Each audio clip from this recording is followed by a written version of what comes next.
Successful po tayo ngayon.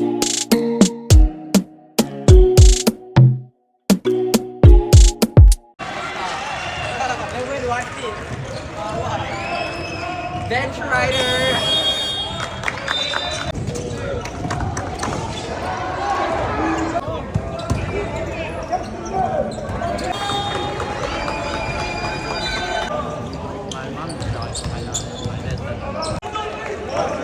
Let's go, Jing!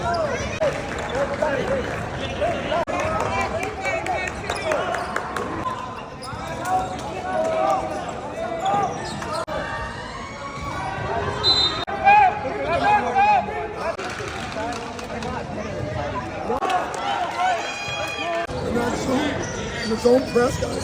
Make sure that you Successful po tayo ngayon dito sa Singapore. Okay? Bakit po ang 12 under natin tsaka 14 under Pilipinas? Nakuha po nila ang bronze medal.